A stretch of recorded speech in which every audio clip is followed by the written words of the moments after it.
Let's learn the descriptive question answer from the poem The Walrus and the Carpenter. Previously, we have completed all types of question answer, exercise, and the theme, summary, line by line explanation, everything from this poem. Just check the playlist and watch the video. Let's learn the question. How much does Lewis Carroll use irony in the poem to create humor and underlying tragedy? Here comes the answer. Lewis Carroll employs irony throughout the poem in the multiple ways. The first one, situational irony. Like the walrus and the carpenter appear to be friendly and welcoming towards the oysters, inviting them for a pleasant walk and conversation. However, their true intention is to eat them, which is revealed after the conclusion.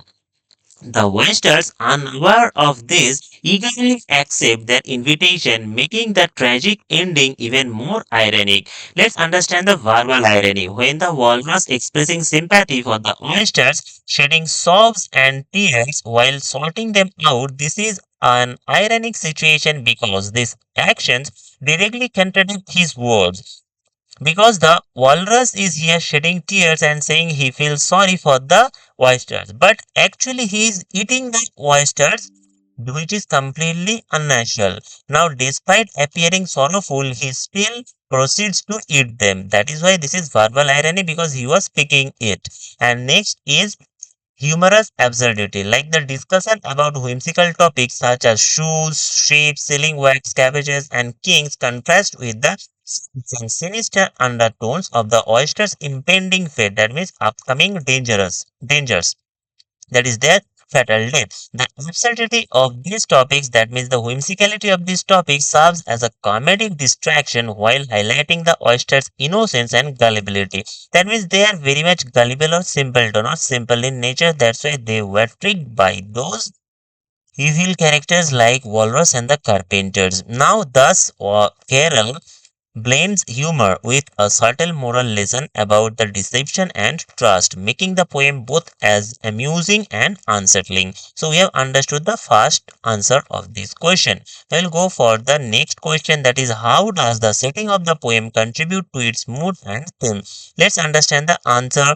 The setting plays a crucial role in shaping the mood and the themes of the poem. Like the first one, the contrasting elements. Which contrasting elements are used here? Let's learn that. The poem begins with the sun shining brightly during the midnight, an unnatural and paradoxical, that means both opposite situation, that sets a whimsical tone means fantastical tone. The moon's sulky reaction or annoyed reaction further adds to the surreal nature of the scene. Let's understand the next point, the beach as a symbol. Here the beach is used as a symbol. Why? Because the vast amount of sand is emphasized multiple times, frustrating the walrus and the carpenter because it was working as an obstacle in their path. The endlessness of the sand may symbolize the obstacles or distractions which may wish to remove, and ironically their focus on the sand contrasts with their true plan. What is the plan? To deceive the oysters or to cheat with the oysters. Next point is revealed here as the atmosphere of deception. The tranquil or the calm and peaceful beach setting with its clear sky, calm waves creates a false sense of security for the oysters. They believe they are embarking on an enjoyable journey or beginning an enjoyable journey, unaware or unknown to the danger ahead which is awaiting for them. The setting therefore enhances the deceptive nature of the poem, reinforcing the themes of innocence, trust, and betrayal. Let's understand the third question. What role do the oyster play in the poem? Are they simply victims or they represent something deeper?